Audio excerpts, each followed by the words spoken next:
Bom dia a todos. Sejam muito bem-vindos ao terceiro Congresso Internacional Online de Eubiose. Sou Francisco Feitosa, moderador deste painel, falando da aprazível cidade sul-mineira de São Lourenço. Em nome do senhor Leonardo Faria Jefferson de Souza, presidente deste terceiro Congresso e vice-presidente da Sociedade Brasileira de Eubiose, registramos e agradecemos a presença virtual do senhor Hélio Jefferson de Souza, presidente da Sociedade Brasileira de Eubiose, e da vice-presidente, senhora Selene Jefferson de Souza, aos quais damos as nossas boas-vindas. E, em memória, homenageamos nosso saudoso vice-presidente, senhor Jefferson Henrique de Souza. Disse o neuropsicologista Joacil Luiz de Oliveira: existem alguns males que somente a paz cura.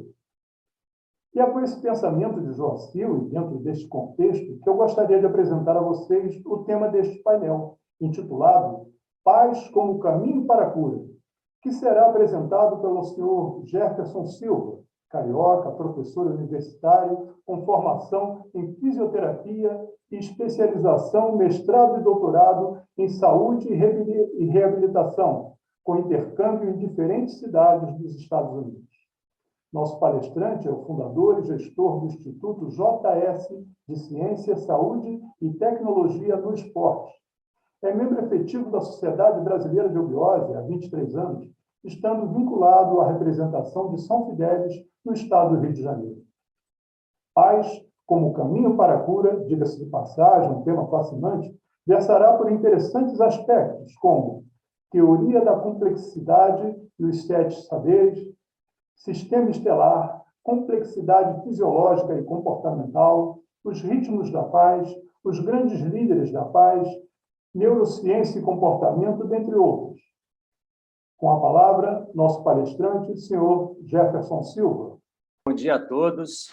É com muita alegria que venho aqui compartilhar com vocês alguns conhecimentos passados pelos nossos fundadores da Sociedade Brasileira de Eubiose, o professor Henrique José de Souza e a sua esposa Helena Jefferson de Souza. Então, quero aqui compartilhar com vocês uma reflexão com um tema que hoje é bastante atual, que são os caminhos que devemos procurar para adquirir a paz interior, a paz que possa se espargir para o teu semelhante e para o mundo. Então, eu vou compartilhar com vocês aqui a tela de apresentação para que a gente possa começar. Então, estamos aqui no nosso terceiro Congresso Internacional, a edição de Taparica, belíssima cidade, belíssima ilha. Aqui estamos aqui com o nosso aviso legal a respeito do conteúdo que é aqui compartilhado com vocês. E vamos lá. A paz como caminho para a cura. Então, essa reflexão que eu convido vocês a fazer, ela faz parte, como eu disse anteriormente, dos ensinamentos que aprendemos aqui na Sociedade Brasileira de Eubiose, como uma escola de iniciação em diferentes caminhos ou diferentes setores do conhecimento da sociedade e que a gente possa cada vez mais buscar o autoconhecimento. Esse é um dos objetivos da nossa escola. E quando a gente fala de paz e de cura, isso nos remete a diferentes desdobramentos, mas eu quero começar aqui com a fala do nosso professor Henrique José de Souza, que é um dos fundadores, que o que mais desejava era que todos nós entendêssemos a lei da polaridade. E essa lei da polaridade, ela se reflete, se nós observarmos bem os fenômenos da natureza, ela se reflete em diferentes aspectos e, principalmente, ela se reflete em nós, no nosso corpo, na nossa forma de se comportar, comportamental, ou de se comportar diante das relações humanas que nós interagimos. E essa lei de polaridade, ela representa diferentes aspectos da fisiologia humana, e esse é um dos pilares dentro da chave biológica que a gente tenta compreender o todo, que eu quero aqui apresentar para vocês e provocar essa reflexão. Quando a gente fala de polaridade, naturalmente, de chave biológica, a gente pensa nos nossos sentidos. E a dona Helena também, como grande sábia que foi, ela dizia sempre que é preciso ter vigilância dos sentidos, porque os sentidos eles são altamente responsivos ao que nós representamos e o que nós observamos ao nosso redor.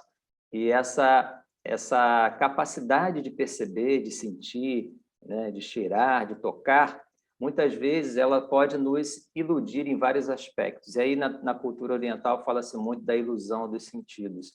E esses sentidos, ao mesmo tempo que eles são essenciais para a gente compreender o todo, é importante também que tenhamos uma percepção de até onde ele pode nos levar ou nos iludir.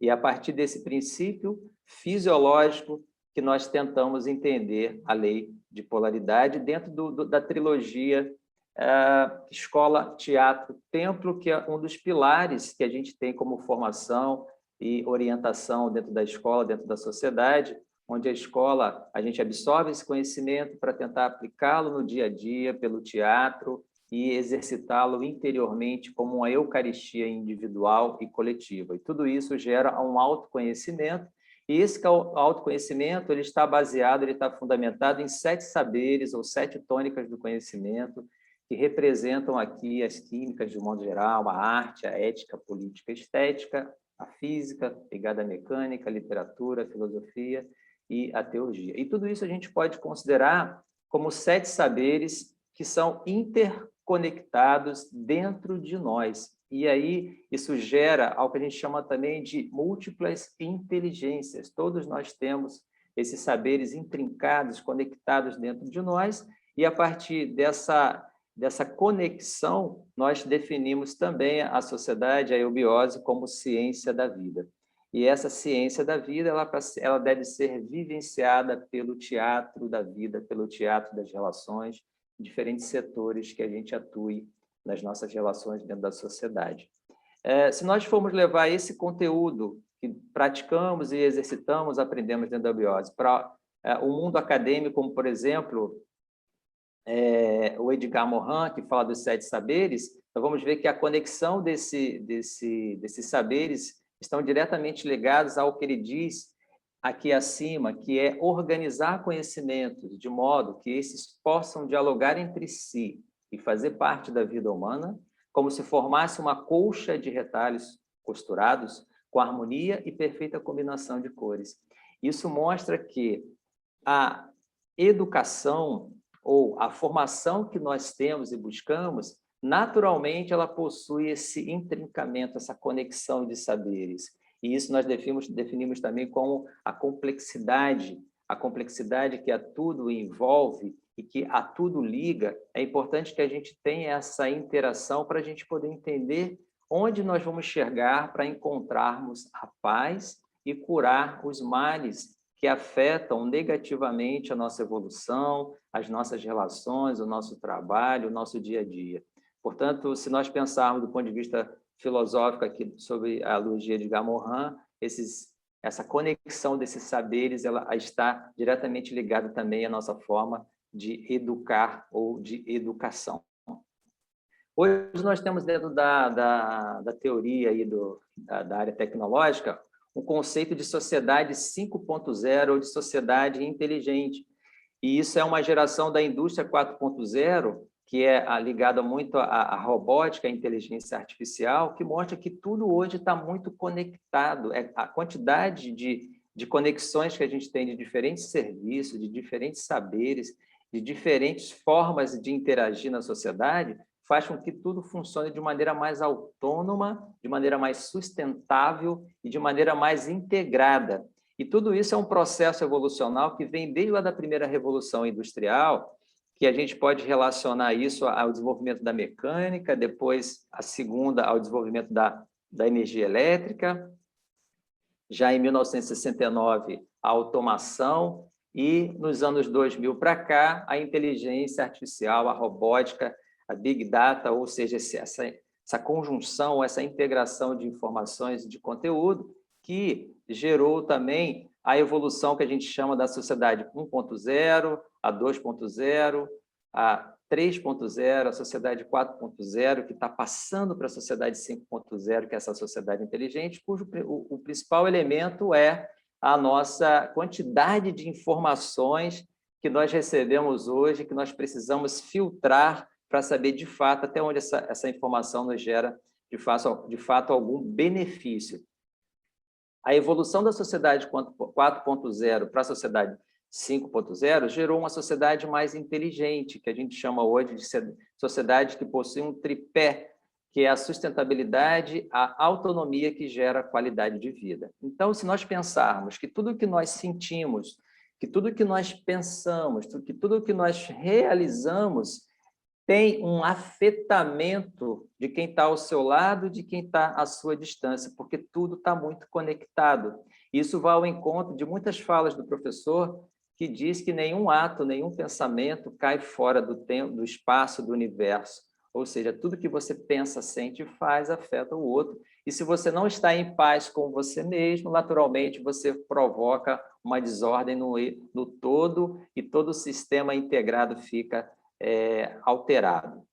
Quando nós falamos assim, onde nós estamos, né? Nós estamos hoje no planeta Terra, que já é considerado um ser vivo, e se nós considerarmos esse ser vivo como algo grandioso, magnânimo, nós somos apenas moléculas que estamos dentro desse ser vivo, desse globo Terra, e esse globo Terra, ele pulsa, ele tem uma vida própria e nós estamos dentro dele. Então, tudo que nós pensamos, sentimos e realizamos afeta esse globo, esse ser vivo. Então, por isso o professor escreve que nenhum corpo, nenhum ato, nenhum pensamento pode cair fora do universo, do tempo, do espaço, onde a vida existe sempre. Então, da mesma forma que as leis naturais ou as leis universais, cósmicas universais, afetam o planeta Terra, as leis que afetam o planeta Terra também afetam o ser humano, afetam tudo que existe nesse corpo e, naturalmente, nós afetamos também tudo aquilo que existe no nosso corpo e no quem está ao nosso lado. Então, essa interconexão, ela vem desde o espaço infinito do universo. Bom, nós temos diferentes frases do professor e a gente aprende muito com o que ele deixou escrito, junto com a dona Helena, né? E ele fala muito do aspecto de reconstruir, né? Reconstruir é o brado que nos compete, para que o cérebro se transmute ao lado do coração. Então, essa relação mente-coração, inteligência e emoção, razão e emoção, é sempre uma dualidade equilibrante que a gente lê em diferentes filosofias, em diferentes religiões, em diferentes linhas do conhecimento, e o professor ele destaca aqui esse aspecto trinário, não, esse ternário, mente, alma e corpo. E aí esse corpo ele é apenas um reflexo daquilo que a gente pensa, daquilo que a gente sente. E aí, naturalmente, nós já temos aí um aspecto de polaridade. Então, continuando nessa ideia de reconstrução, quando ele fala que nós devemos sentir de interagir a nossa mente, o nosso coração, para que o cérebro se transmude ao lado do coração, ele diz que só assim a humanidade se tornará digna do estado de consciência que é exigido atualmente, como um estado de consciência mais justo e mais equilibrado. Quando a gente pensa que o que sentimos e o que pensamos reflete-se no corpo como um reflexo de tudo isso, nós vamos ao encontro de um conceito da neurociência que diz que o nosso corpo ele tem autonomia para funcionar independente do nosso cérebro. Então, até os nossos instintos, a nossa função cardiopulmonar, o ato de respirar, etc., tem uma função autônoma e nós vamos ver mais adiante como isso funciona melhor, mas o cérebro é o grande diferencial do ser humano e a gente precisa aprender a usar esse cérebro afetivo e a gente precisa saber usar melhor esse cérebro também racional para que a gente possa ter um equilíbrio maior. O professor destaca que o ritmo é a ordem, somente pela ordem tudo se pode alcançar. Então, existem ritmos fisiológicos, existem ritmos naturais que nós devemos compreender no nosso corpo e compreender no todo. Esses ritmos, eles são interconectados no universo, nesse macrocosmo, e a gente pode chamar que esse macrocosmo ele é interconectado e ele é super ligado a tudo e a todos. E aí a gente tem um exemplo aqui, por exemplo, das constelações, que são um exemplo dessa conexão, como a constelação de Órion, aí, muito bem descrita na mitologia grega. Quando nós trazemos isso para a nossa embriologia ou para a nossa formação dos sistemas e dos órgãos, a gente vê que existe uma conexão direta entre essas estruturas, desde lá do início, nos folhetos embrionários, que formam o sistema nervoso, o intestino, e hoje a neurociência destaca aí o intestino como o segundo cérebro que afeta as nossas emoções, os nossos pensamentos. Isso vem desde a nossa formação embrionária e hoje está muito mais bem caracterizado pela ciência nesse aspecto fisiológico que envolve aqui os nervos, os sistemas internos e externos interagindo uns com os outros. É isso que nós chamamos de microcosmo, que tem um sistema de conexão chamado sistema facial, sistema estelar conectado, intrincado com todos os sistemas, que é uma rede. Então, da mesma forma que a gente tem hoje uma rede de computadores, uma rede de conexão mundial que conecta tudo e a todos, o nosso corpo também é assim. Então, na verdade, a sociedade imita, sem perceber, as conexões que formam essa rede de sistemas que vocês estão vendo aqui. E essa rede de sistema ela é conectada por o que a gente chama de sistema facial, que é uma película de extensão do sistema nervoso periférico, que conecta desde a ponta do meu dedo, do pé, até o meu cérebro, na camada mais profunda de conexão nervosa. Então, tudo isso mostra que a conexão do nosso corpo, dos sistemas, ela não é, digamos assim, uma ilusão da nossa mente, ela realmente ela é física. Da mesma forma que a gente percebe, indaga que a acupuntura tem uma conexão de meridianos, né, de energéticos, mas esses meridianos também existem fisicamente hoje. Os estudos na área de sistema facial mostram que essas conexões têm conexão também com os meridianos. E é muito interessante isso, essa conexão de saberes. Quando nós falamos de fisiologia e comportamento, eu quero destacar aqui o sistema neuroendócrino, que envolve aqui as glândulas, começando aqui pela glândula pineal. O professor destaca que a glândula pineal ela possui 7 subseções e despeja substâncias nas demais glândulas do nosso corpo, e essas glândulas fazem funcionar todos os sistemas de maneira harmônica, de maneira funcional, e faz com que a gente tenha saúde, equilíbrio e paz interior. Isso fisiologicamente acontece. Só que essas glândulas elas interagem também com os sistemas simpático e parasimpático, que são os sistemas de luta e de fuga que a gente possui, principalmente atrelado às nossas vísceras, ao nosso corpo como um todo. E, naturalmente, precisa-se de substâncias químicas, como a serotonina, a endorfina, a acetilcolina, que são substâncias diretamente ligadas ao nosso comportamento. Algumas pessoas que têm carência de serotonina têm uma tendência maior à depressão, algumas pessoas que têm carência de endorfina têm maior tendência a sentir dor, e assim por diante. Só que o nosso comportamento também determina a absorção e a função dessas substâncias nas nossas glândulas e, naturalmente, na fisiologia polarizada do nosso corpo. E quando eu tenho a harmonia dessa complexidade fisiológica, naturalmente eu tenho uma paz dos sistemas, que eles passam a funcionar em equilíbrio, em harmonia, em homeostase, que é o que a gente tem como conceito dentro da saúde, né, da fisiologia. Quando eu dou aqui alguns exemplos em relação à polaridade equilibrante que o corpo possui, nosso sistema musculoesquelético, por exemplo, ele é polarizado como agonista e antagonista para que haja o equilíbrio do movimento. Os nossos nervos têm um potencial de membrana, potencial negativo e positivo no interior e fora da célula para que haja o disparo elétrico da função do nervo. O nosso sistema cardiovascular, ele pulsa e relaxa, ele expande e contrai o tempo todo para que haja a absorção do oxigênio nos nossos tecidos.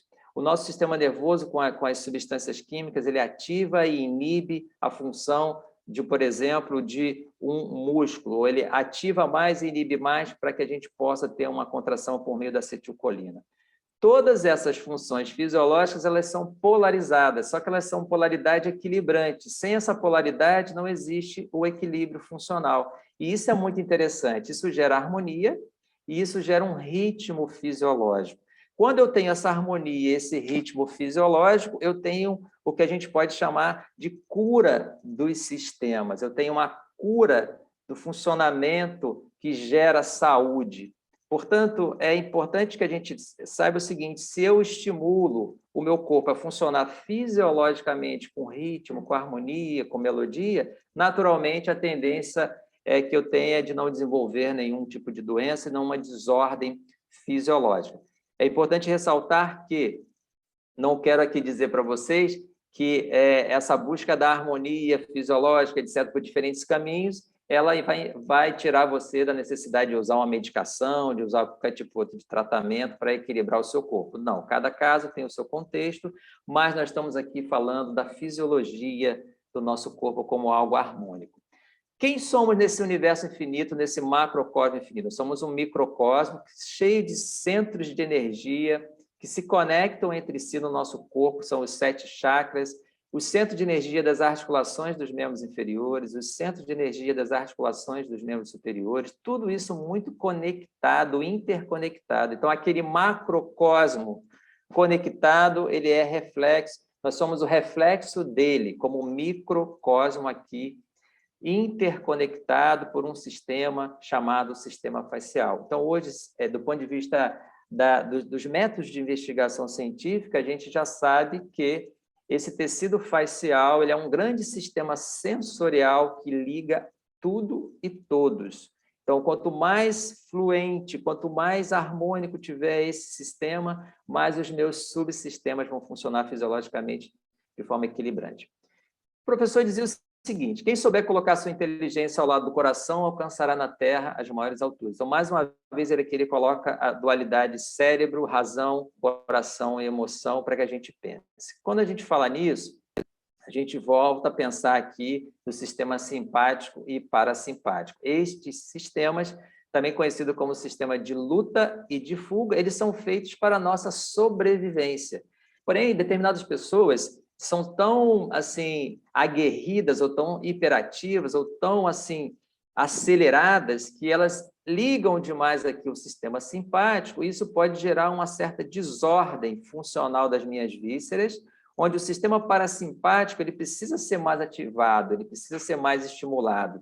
Então, é o equilíbrio entre simpático e parasimpático, o sistema de luta e fuga que gera essa harmonia dos sistemas e subsistemas também. E o professor dizia isso lá na década de 40, dominado o parasimpático pelo exercício respiratório, chega-se a obter um som harmônico, uma harmonia. Obtido este acorde perfeito, rompe-se o poder do físico para que o psíquico do psíquico para o psíquico e do psíquico para o espiritual. Ou seja, o parasimpático ele é um exercício também de meditação, é um exercício de yoga, é um exercício de concentração que possa harmonizar os nossos sistemas. Então, é importante lembrar também que o parasimpático ele é muito estimulado com sono profundo. As pessoas que conseguem dormir profundamente também desenvolvem bastante esse estímulo parasimpático e a reorganização dos sistemas. Considerando que nós temos três grandes cavidades, ou 3 grandes tronos que têm um ritmo próprio, né?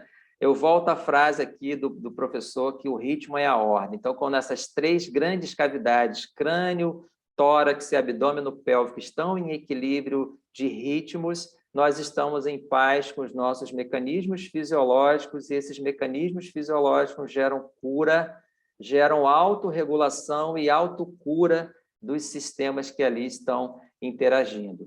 Com isso, nós conseguimos uma ordem fisiológica, uma concórdia interna, uma paz interior, uma harmonia de sistema, uma homeostase, que é o equilíbrio funcional dos sistemas. Nós podemos prevenir determinadas doenças, nós podemos curar determinadas doenças. Então, nós temos que nos tomar cada vez mais, assumir cada vez mais a responsabilidade sobre a nossa saúde, sobre a cura das nossas disfunções, sobre a cura das doenças que nos afetam. Porque nós temos as ferramentas dentro de nós e precisamos utilizá-la cada vez mais, porque essa interação ela é de baixo para cima e de cima para baixo, ou seja, ela é do meio para nós e de dentro de nós para com o meio.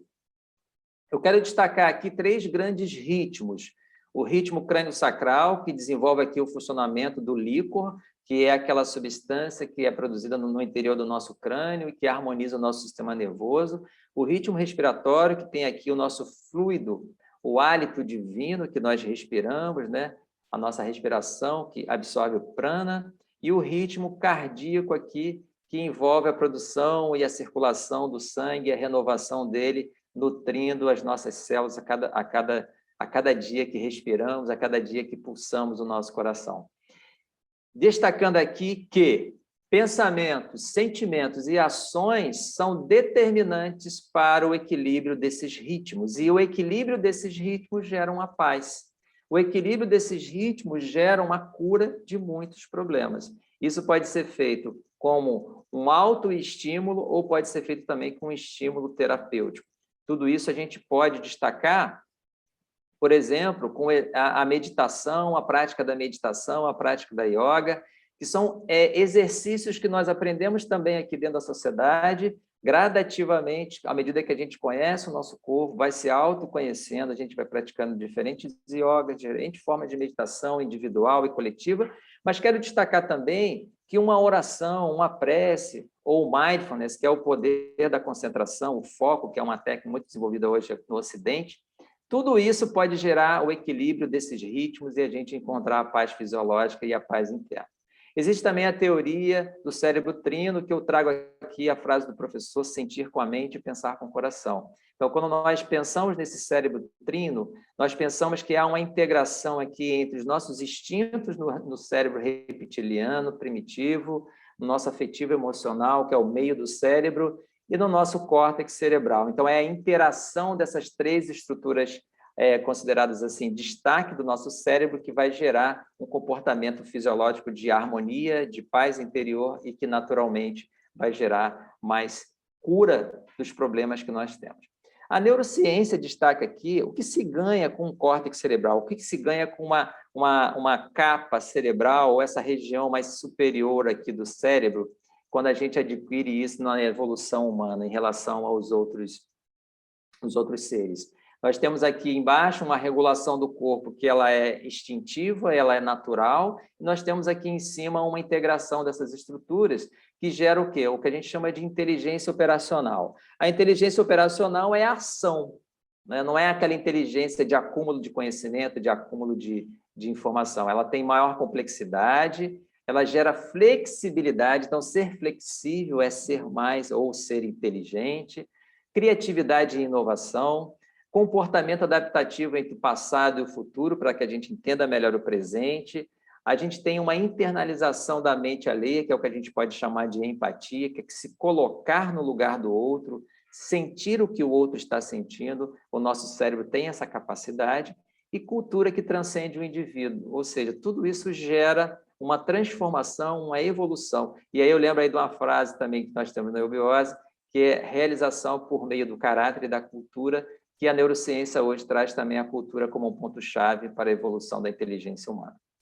Quando nós falamos sobre tudo isso, nós lembramos dessa dualidade, né? A paz, ou a pax, que nós buscamos, ela sempre tem essa relação dual. Então, quando eu falo de paz, eu falo de concórdia, eu falo de cura, mas o meu cérebro, naturalmente, ele vai lembrar da discórdia, ele vai lembrar da doença. Então, eu tenho que pensar como que isso são entendimentos que a gente tem, que deveria e devemos ter apenas para entender o ponto equilibrante e não para praticar algo que gere a discórdia ou que gere a doença. Da mesma forma, a empatia que nós falamos de se colocar no lugar do outro também é algo que a gente deveria trabalhar para evitar a psicopatia, que, de outra forma, também é o individualismo, o egoísmo, ao invés de pensar no coletivo. Então, pensar em paz é pensar com empatia, é pensar com coletividade e não com individualismo e não com algo psicopatológico que possa, em momento algum, se colocar, porque a psicopatia passa por isso, a ausência de se colocar no lugar do outro, segundo a neurociência. Pacificar e cuidar. Contraponto disso é guerrear e descuidar. E a gente, infelizmente, vê muito isso, né? As pessoas, de um modo geral, guerreando, com descuidar ou descuidar do outro, isso gera um desequilíbrio muito interior ou muito interno nos indivíduos e, naturalmente, isso chega no coletivo. Queria destacar aqui grandes líderes da paz. Por que eles foram considerados grandes líderes da paz? Porque eles se comportaram como um reflexo da paz interior, tanto o Mahatma Gandhi como o Nelson Mandela, em causas diferentes, mas com ações e atitudes nobres que geraram, de fato, mudança significativa para a evolução da sociedade, assim como a Madre Teresa, a Malala, com comportamento de pacificação, com comportamento de cuidado com o coletivo, e esse cuidado que a gente precisa exercitar para que a gente possa gerar a paz. O professor também destaca os nossos chakras como centro de energia, assim como a gente tem uma literatura vasta sobre isso. Então, eu queria destacar aqui o nosso chakra coronal e o nosso cérebro aqui, a parte interna, para onde ocorre a produção do nosso líquido, aqui o hipotálamo. Olha como parece uma nave o nosso cérebro, né? O professor dizia o seguinte: a inteligência é o espírito de Deus no homem. Então, usar o nosso cérebro de maneira harmônica, assim como usar o nosso cérebro em sintonia com o nosso coração, é um princípio inteligível que tem o sopro, a ideia divina de cuidado, de cura, de pacificação. E esse também é um sentido de integração com o centro de energia do coração, que são os chakras, ou o chakra cardíaco, que destaca aqui principalmente aquela ideia de sentir com a mente e pensar com o coração. E dentro desses chakras, quando a gente estuda, nós temos diferentes características ou tendências negativas que devem ser transformadas por tendências positivas ou virtudes. Então, quando eu abro aqui, vou abrir para vocês, o que a gente tem, assim, dentro da literatura dos chakras destacados aqui, comportamentos que geram, assim, uma dificuldade para a evolução humana, e são coisas que a gente vê em exagero hoje, dentro da sociedade, na coletividade que nós estamos interagindo. O fanatismo, a falsidade, as perversões, a raiva que culmina com a capacidade de assassinar o outro, tudo isso são tendências negativas que todos nós, seres humanos, temos como aspectos kármicos ou aspectos de outras existências que nós devemos trabalhar com as virtudes que nós devemos exercitar por meio da meditação, por meio da yoga. São tendências negativas que a gente precisa trabalhar gradativamente. Por isso o professor fala sentir com a mente e pensar com o coração. Essas tendências negativas podem ser superadas com esses aspectos positivos de supravontade, sublimação, intuição, domínio da mente, a superação das dificuldades, a renúncia de determinadas características de relações, a temperança, a sabedoria em saber utilizar o conhecimento, saborear o conhecimento, a inteligência abstrata saindo da inteligência comparativa como algo que deveríamos ficar aprisionados, lutar pelo dever, identificar o dever que é a nossa missão de vida, a clarividência como sexto sentido, a clareaudiência como sétimo sentido, interiorizar-se, a voz do silêncio, para que a gente encontre o nosso sacerdócio na vida e que a gente possa ser um servo da lei maior, da lei divina e da lei que rege a tudo e a todos. Então, essa inteligência, ela é a manifestação de Deus na nossa mente. Quando a gente fala de paz, eu volto aqui aos 3 tronos, as 3 cavidades, e representa o ritmo, que o ritmo gera ordem, concórdia, paz, harmonia, homeostase, prevenção e, naturalmente, a cura. Eu estou convidando a vocês a esse autoconhecimento, a essa inter-relação que existe dentro de nós, a gente buscar essa interação para que a gente possa entender cada vez mais esse macrocosmos, esse microcosmo que nós temos, essa sociedade inteligente ou essa sociedade que busca a autonomia, a sustentabilidade, a qualidade de vida. Porque quando eu busco esse autoconhecimento, essa paz interior, eu vou refletir nesse todo, eu vou refletir na sociedade, eu vou refletir no aspecto coletivo e não só no aspecto individual. Portanto, a sociedade, enquanto escola, teatro e templo, que traz esse autoconhecimento, que traz essa interconectividade dos saberes, que traz esse lema de paz, amor, sabedoria, que é a nossa legenda adorada, vibra altiva na bandeira que por nós foi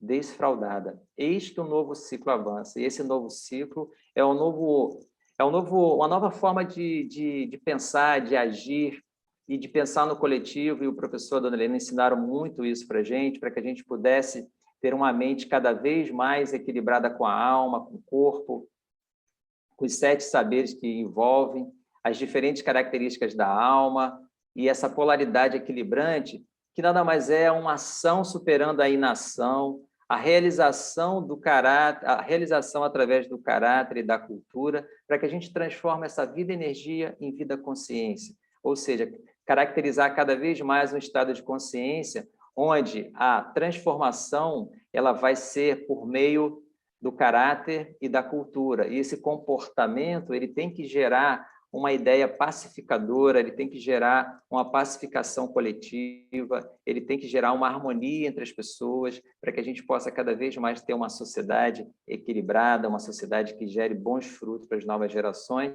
e que a gente tenha cada vez mais amor, paz, amor, sabedoria, como mostra aqui esse quadro aqui do nosso Pedro Américo, já no início do século passado, tentando destacar aqui quanto é importante a harmonia desses conflitos que a gente vive ao longo da história da humanidade, que esse momento, como nós estamos vivenciando, também deveria.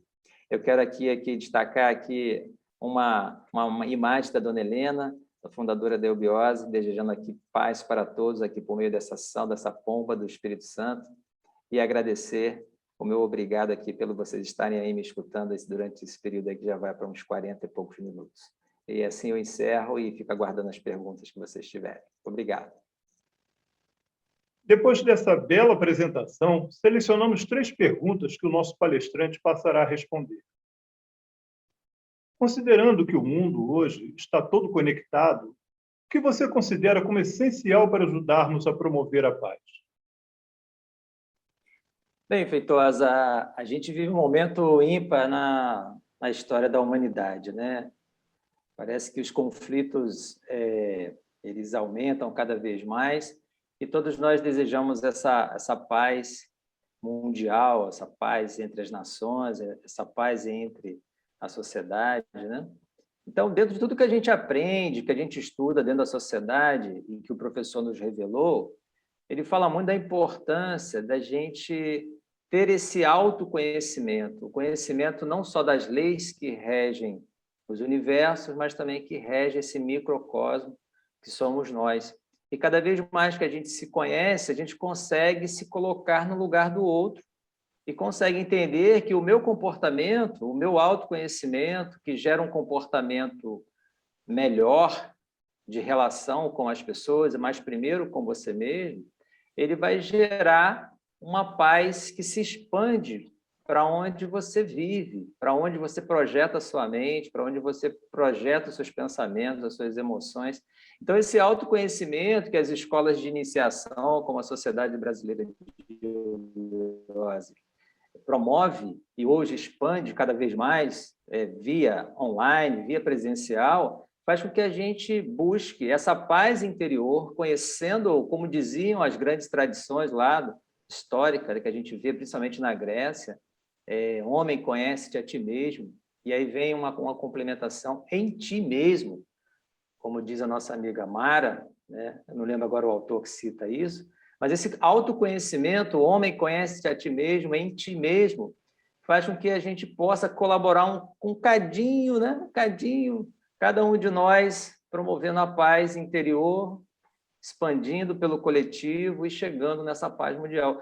É como se fosse algo embrionário, mas é do embrião que nasce aí grandes movimentos, né? Grandes ações humanitárias, conforme a gente tem aí na história da humanidade. Então, eu diria que o que falta para a gente, e isso passa pela educação, né? Passa pela educação dos países, das pessoas, se educar no sentido de se conhecer cada vez mais, porque aí a gente entra numa sintonia una e encontra essa paz coletiva que a gente tanto deseja e tanto quer.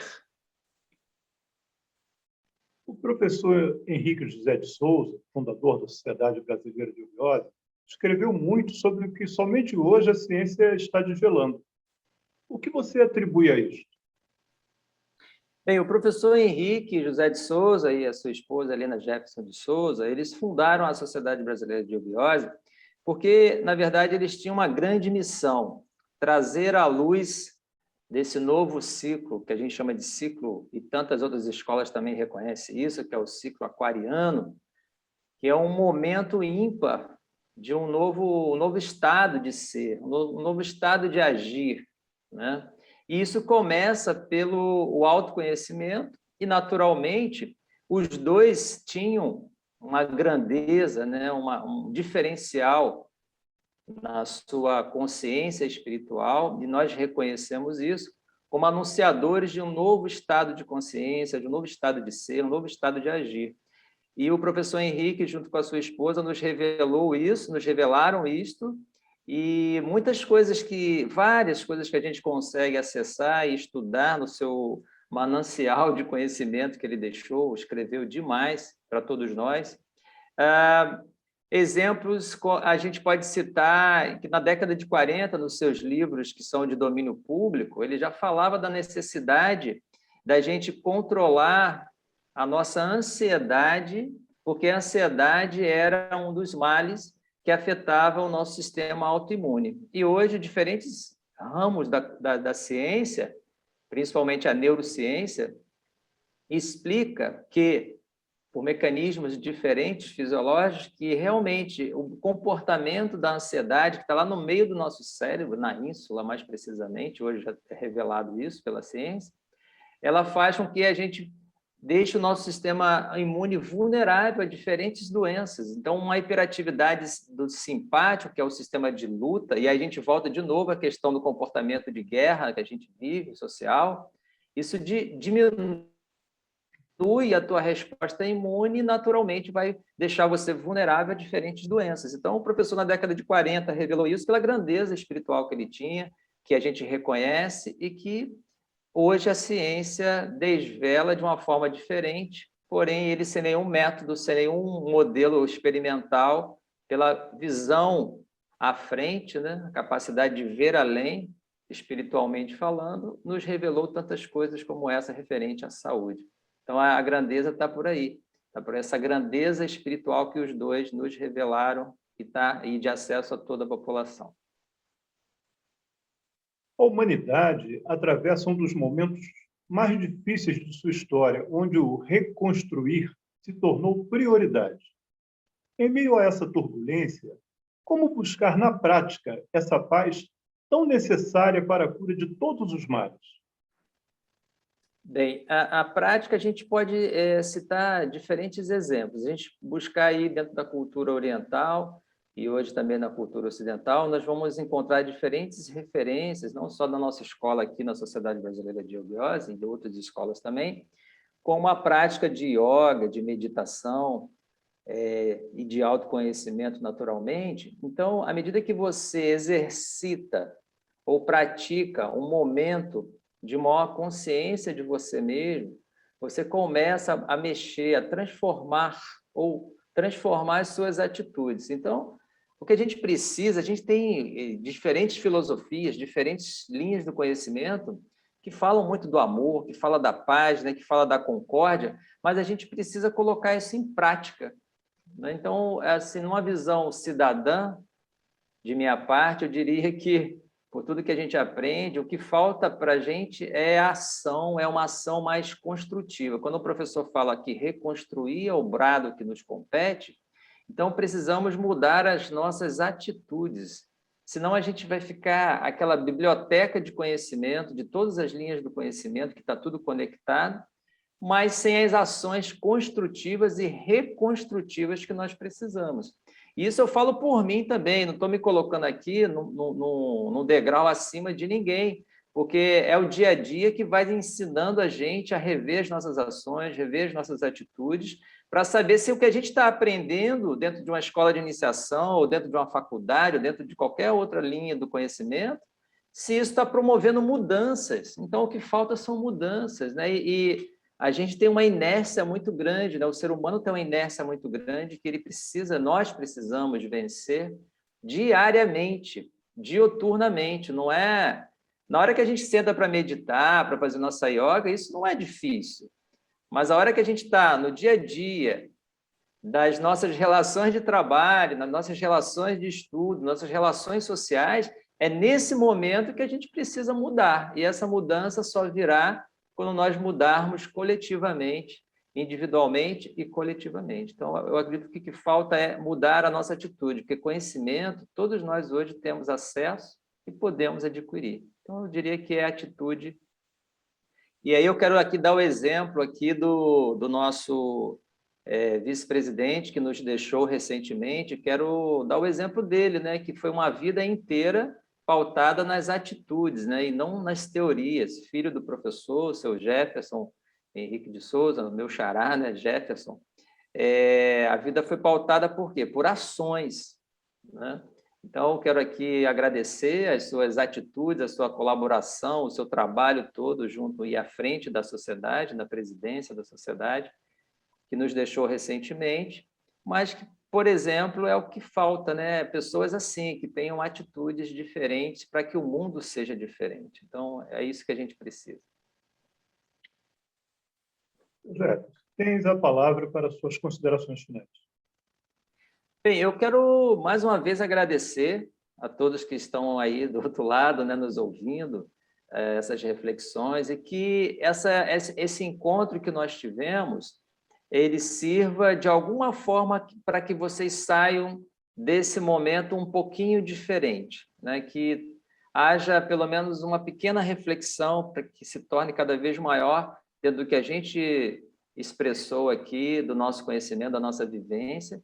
Então, agradecer que vocês possam utilizar esse tempo que nós tivemos aqui como algo que sirva para a vida de vocês e que busquem cada vez mais esse autoconhecimento, o caminho que gere mudanças que sejam cada vez mais individuais e coletivas. Então, o meu agradecimento a todos vocês e agradecer também a toda a organização do evento pelo brilhante evento e o convite, pela participação e a colaboração que pude dar aqui. Gostaríamos de parabenizar e agradecer o Sr. Jefferson Silva por sua brilhante exposição, cujo conteúdo irá em muito nos ajudar a pavimentar, através da paz, o caminho para a cura de todos os males. Sr. Jefferson, gratidão. Informamos que temos um encontro marcado logo mais às 14 horas, neste mesmo canal, com a senhora Célia Maria Braga, que nos brindará com o painel Zodíaco Védico, outro tema imperdível.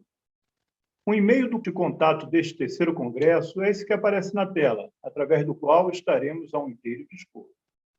Inscreva-se no nosso canal, ative as notificações e não esqueça de dar o seu like. Gratidão pela presença de todos. Paz, luz e progresso em harmonia de pensamentos. É o que desejamos a todos vocês.